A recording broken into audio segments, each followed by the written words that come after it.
All right, we're going to do a cool buggy dry fly here. One of my favorite caddis patterns is going to be the mouse caddis. That's what it's going to look like when we're done. That's the finished product there. Real buggy fly. Floats really well. Not too difficult to tie either. We'll go through this step by step. In the vise, I've got an ahrex FW541. That's in a size 10. It's a little bit bigger than what I normally tie these in. The 10 just shows up a little bit better for the video. I usually do these in a 12 or a 14. The thread doesn't really matter too much. I'm going to go with just a thing here of black 6/0 uni thread. But like I said, that's all going to get covered, so it doesn't matter too much. I'm going to start this a little behind the eye. And we are going to run a thread underbody all the way down to the back. I like to just keep that tag on there just to kind of help tighten up those wraps. Not that I need it, but I don't know. It's kind of one of those OCD things, I guess. All right, so we're going to kind of move this down a little bit further. Now, most of this fly is going to be tied with this one material. This is the tail of an Australian possum.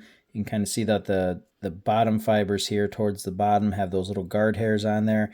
When you get up towards the top, you got these long fibers, and those will work too. But down here, you got a little bit of mottling, and you got some fibers on there that I think just work a lot better. So I cut those off, put them in a coffee grinder, got myself a nice ball of dubbing here. So we're going to start dubbing our thread, and that's what we're going to use to build the first part of the body.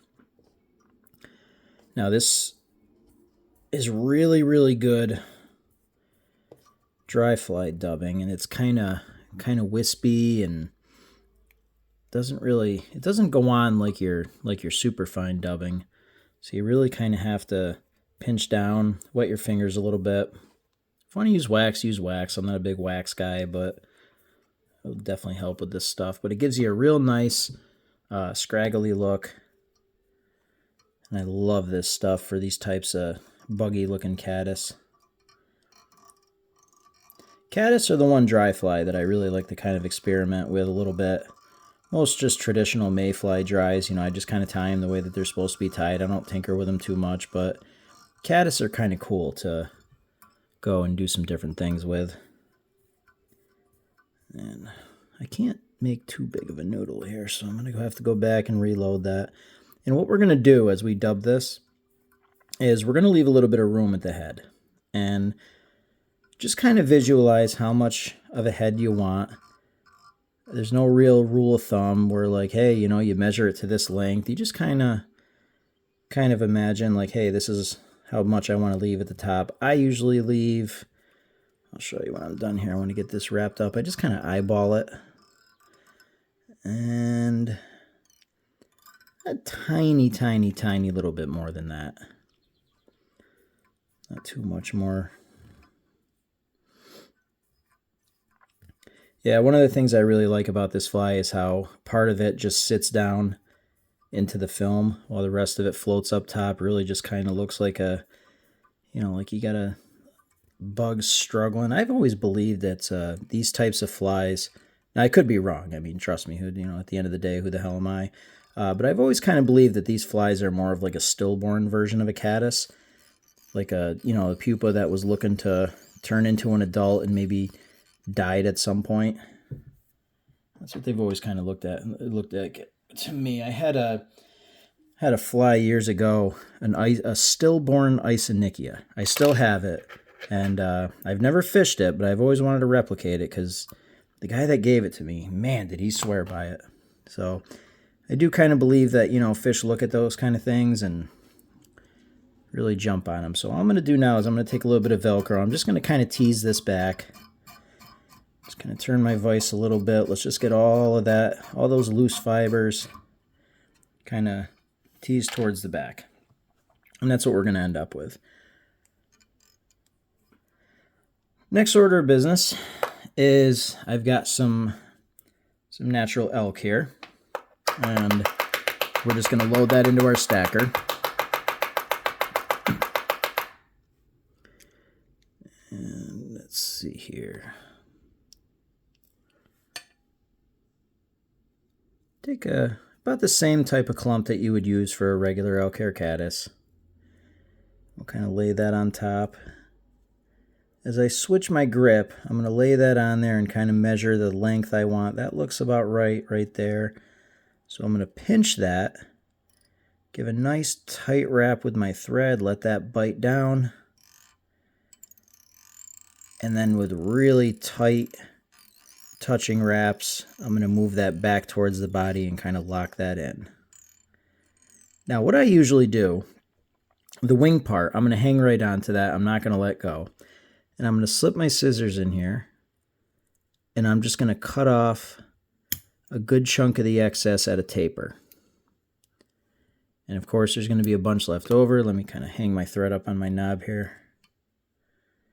And all I'm going to do is just kind of slip my scissors in there, work them around, get rid of all that stuff, clean up the eye, make sure that there's nothing in the way, and then we'll let go of that. And we'll come back in here and just kind of go around the eye a little bit, make sure you get all that junk out of there. You want that all that clear. It doesn't really matter if the head is clean. Like right now, it might look kind of crappy, but really no big deal because all that's going to get covered by dubbing. No issues.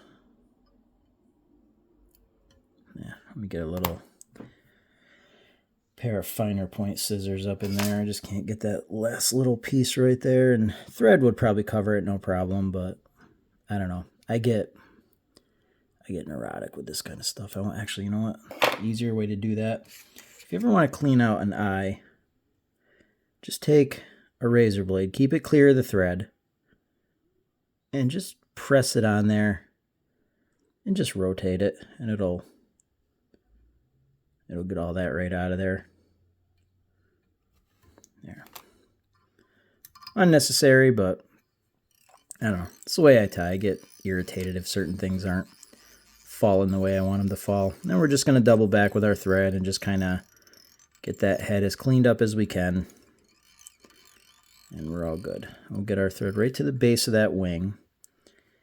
I'm going to pull that wing tight, just maneuver it, make sure it's nice and centered.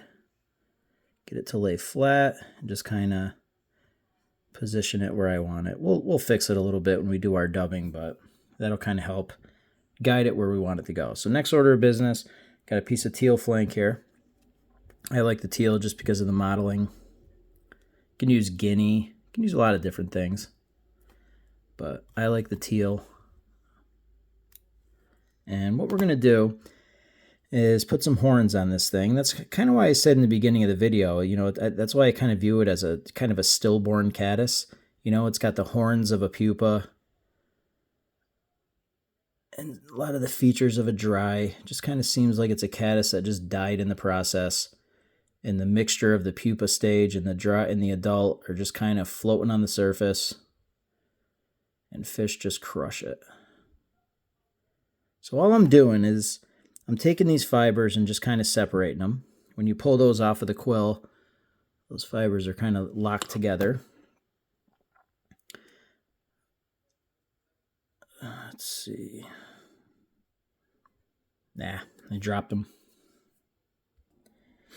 All right, I had to grab a couple more fibers here. So you can kind of see how those are split.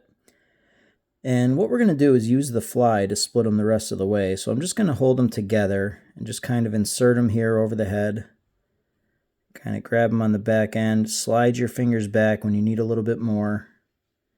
And just kind of keep working those fibers down so that they kind of stay on the side of the fly where you want them.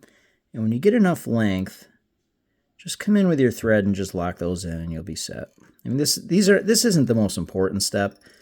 You know, so if they're not laying straight or back the way that I have them right now, don't worry about it because, again, these are going to get wet. And when the horns get wet, you know, they're going to just lay towards the back regardless. So don't worry too much about what it looks like when it's dry. So we'll just go and close those in. That's most of it. Only last little step here is let's get some dubbing. And let's dub up the head on this. Like I said in the beginning, not a terribly difficult fly to tie, but when you got some finicky fish that want something a little different, this is a nice change of pace because, it's clearly got the profile of a caddis if that's what they're on, but it's just got that one little different aspect to it. I think it's what I view this as is a little bit of a different version of like the LaFontaine pupa, or not the LaFontaine pupa, the LaFontaine emerger. That's got a little bit of the shuck trailing off the back, and I think this has some elements of that. So we're just going to take our dubbed thread and we're going to double that over onto our wing. Get a little tapered head going here. We'll stroke everything back. I'm going to add a little bit more dubbing there.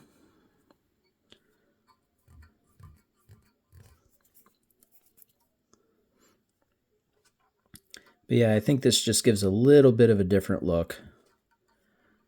And I think anytime you're fishing a dry that presents, the helpless, the emerging, the dead, I think that makes a big, big difference, because I've always, this might just be me, but I've always believed that fish don't want to rise. They don't want to come to the top. They're presenting themselves as predators. They're making themselves vulnerable. I think if any fish had a choice, I think it's going to stay and fish down subsurface.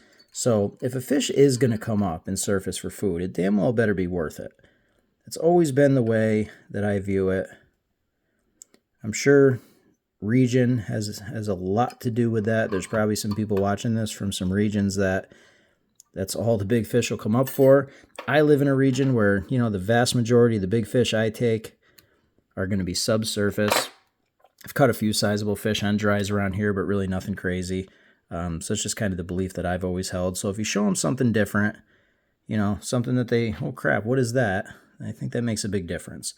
So once we get our dubbed head on there, I'm just going to take my Velcro again and just continue on the head, the wing, everything. Just get pretty much everything that we've tied in here just teased towards the back.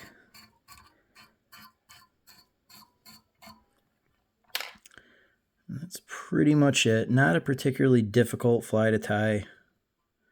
Pretty straightforward. Get everything towards the back, the wing, the horns, and that is it. That is the mouse caddis. I don't really know a ton about it. I don't know where it originated. I came across it a while back. I think the original pattern that I saw asked for, I believe it was mink for the body. But I've had this Australian possum tail here for a while, and that's what I've been using, and I just think it gives it a little bit of a different look. That's my take on it. If you want to use the mink, or if you want to use whatever else it might call for, completely fine. Not going to change how you tie it. It's tied exactly the same, but this is what I use for it. Works fantastic. This little part right here, that little part that dips down into the water, that's a big piece too. I think I've always considered maybe, putting a little hot spot on there, or maybe an egg sac or something, just to kind of entice some fish. I always thought about doing that. Never really pulled the trigger on it just because it works so well as it is. But that's pretty much it. That is the ghost caddis. Change up the color, change up anything else you might want to change up. Pretty cool fly. So any questions, comments, anything, just throw them down in the comments.